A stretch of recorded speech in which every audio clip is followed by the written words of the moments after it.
Sharma from ASN high school. आज का topic है science class 9 chapter number 4।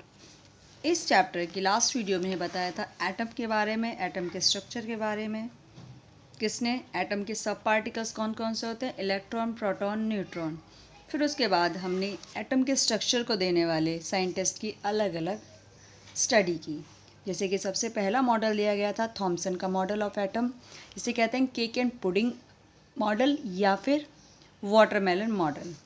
Then second हमने पढ़ा था रदरफोर्ड मॉडल ऑफ एटम, जिसने कि गोल्ड फॉइल, गोल्ड की, क्योंकि गोल्ड क्या होता है, मोर मैलेबल होता है, पतली से पतली शीट बनाई जा सकती है।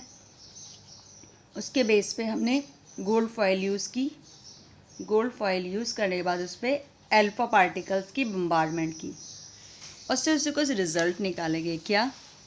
उसने रिजल्ट्स ये निकाले गए थे कि मोस्ट ऑफ एटम का बहुत सारा स्पेस क्या है, इनसाइड स्पेस एम्प्टी, खाली है वो, क्योंकि काफ़ी अल्फा पार्टिकल उसमें बिना किसी डिफ्लेक्शन के सीधे चले गए। सेकंड, कुछ पार्टिकल डिफ्लेक्ट हुए अपने पास से। ये इंडिकेट करता है कि पॉजिटिव जो चार्ज है, क्योंकि अल्फा पार्टिकल भी पॉजिटिव चार्ज है, और जो एटम का जो मिडिल पार्ट है, प्रोटॉन है, वो भी क्या होता है, पॉजिटिव पार्ट है। तो पॉजिटिव को रिफ्लेक्ट करता है, या फिर डिफ्लेक्ट कह सकते हैं, एक दूसरे से दूर हटते हैं, रिपेल करते हैं। इस कारण मीन पॉजिटिव पार्ट है वो छोटे अमाउंट में, छोटे स्पेस में है।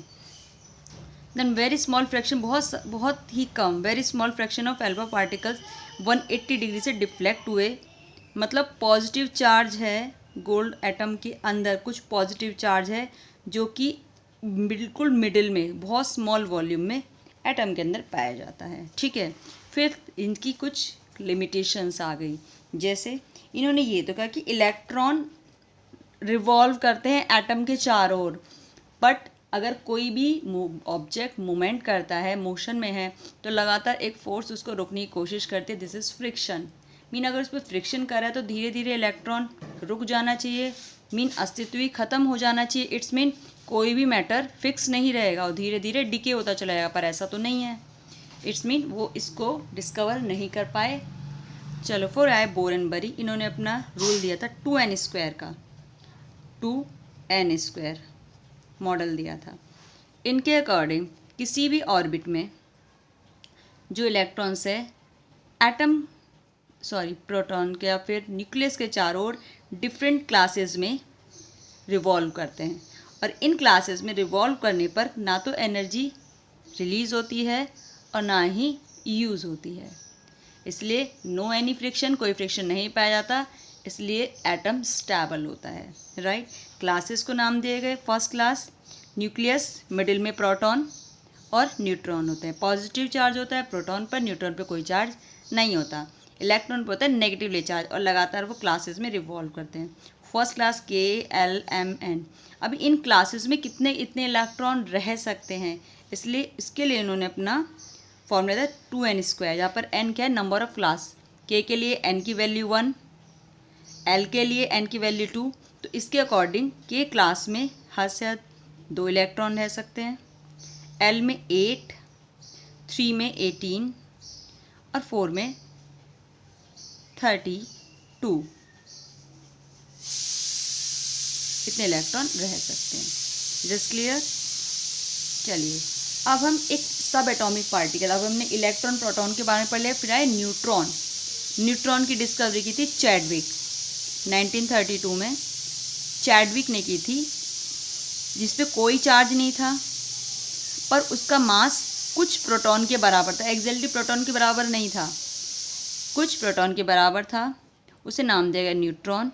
न्यूट्रॉन और present on the nucleus, atom के न्यूक्लियस से प्रेजेंट रहता है, एक्सेप्ट हाइड्रोजन, हाइड्रोजन को छोड़कर, क्योंकि हाइड्रोजन में न्यूट्रॉन नहीं पाया जाता, सिर्फ एक ही इलेक्ट्रॉन पाया जाता है। Generally neutron is represent by n रिप्रेजेंटर। चलिए, अब इसके बाद आ गया डिस्ट्रीब्यूशन ऑफ क्लासेस, जो अभी हमने पढ़ा था। किसने दिया था? बोर एंड बरी ने दिया था। वही 2n² के अकॉर्डिंग आप इसे एक बार स्टडी कर लीजिएगा। फिर आई अब वैलेंसी क्या है, ये तो पढ़ ले, लेकिन वैलेंसी कौन सी चीज़ है? हाँ, पता है, हर एटम के अंदर इलेक्ट्रॉन पाए जाते हैं, वो अलग अलग क्लासेस में स्टेबल हैं। राइट, अलग अलग क्लास में स्टेबल है। किसी भी एटम के सबसे बाहर वाली क्लास, सबसे बाहर वाली क्लास में सबसे आउटर क्लास को वैलेंस इलेक्ट्रॉन या फिर वैलेंस क्लास बोला जाता है। उसके अंदर जो इलेक्ट्रॉन प्रेजेंट है उन्हें वैलेंस इलेक्ट्रॉन कहा जाता है। चलिए हम बात करते हैं, जैसे यहाँ पर बहुत सारे एलिमेंट्स के अलग अलग इलेक्ट्रॉन ही नहीं कहते, इलेक्ट्रॉनिक कॉन्फ़िगरेशन किया हुआ है, क्लास में व्यवस्थित किया हुआ है। जैसे देखो हम सी की बात करें, इसका एटॉमिक नंबर होता है 6, इसमें 6 इलेक्ट्रॉन होते हैं। तो पहली क्लास में 2, बचे कितने 4, वो बाहर वाली क्लास में आ गए। चलिए हम बात करते हैं नाइट्रोजन की। नाइट्रोजन के सबसे बाहर क्लास में हो गए 2, सबसे के क्लास में ज़्यादातर 2 ही इलेक्ट्रॉन। ये याद रखना, जब तक पहली क्लास फिल नहीं होगी तब तक दूसरी क्लास में इलेक्ट्रॉन मूव नहीं करते। फर्स्ट क्लास में हद से 2 इलेक्ट्रॉन रह सकते हैं फुलफिल, सेकंड क्लास में 5 इलेक्ट्रॉन। तो जो 5 सबसे बाहरी क्लास है वैलेंस क्लास है, और इससे बाहर के जो 5 इलेक्ट्रॉन है ये वैलेंस इलेक्ट्रॉन कहलाते हैं। इसी के बेस पे हम डिफाइन करते हैं वैलेंसी। क्या होता है कि हर एटम के अंदर जो वैलेंस इलेक्ट्रॉन है ये अपना ऑक्टेट कंप्लीट करने की कोशिश करते हैं। एक एलिमेंट दूसरे एलिमेंट से रिएक्शन करते हैं और अपने ऑक्टेट को कंप्लीट, मतलब ये क्या करता है, अपनी बाहर वाली क्लास में इन्होंने 8 इलेक्ट्रॉन कंप्लीट करने हैं। ओके, बाहर वाली में 8 इलेक्ट्रॉन कंप्लीट करने हैं। उसके लिए करते क्या हैं, अब देखिए हम नाइट्रोजन की बात कर लें तो 5 हैं। तो 5 को कंप्लीट करने के लिए या तो एक कंडीशन है, या तो शेल ही ख़त्म कर दो, ये 5 इलेक्ट्रॉन किसी को दे दे और पॉजिटिव चार्ज हो जाए, या फिर 3 इलेक्ट्रॉन ले लो, 5 और 3 8 होते हैं, जब 3 इलेक्ट्रॉन ले ले और नेगेटिव चार्ज आए। तो किस में ज़्यादा फ़ायदा है, 3 को लेने में। 5 को डिग्री में बहुत ज़्यादा एनर्जी लॉस करनी पड़ेगी, इसलिए 3 इलेक्ट्रॉन ले लेता है। तो इस पर चार्ज आ गया 3 बट माइनस। इलेक्ट्रॉन अगर डोनेट कर रहा है तो पॉजिटिव चार्ज होता है, लेता है तो नेगेटिव चार्ज, मीन इसकी वैलेंसी है -3। सपोज एन ऑक्सीजन लेते हैं, बाहर वाली क्लास में 6 इलेक्ट्रॉन है, या तो 6 डोनेट कर दे या 2 एक्सेप्ट कर ले, भाई 8 इलेक्ट्रॉन करने हैं। तो फ़ायदा है 2 को लेने में, तो ये 2 इलेक्ट्रॉन को लेकर नेगेटिव चार्ज होता है, इसकी वैलेंसी होती है -2। Is it clear? चलो इसके आगे का बाद में पढ़ते हैं। Thank you so much, have a nice day.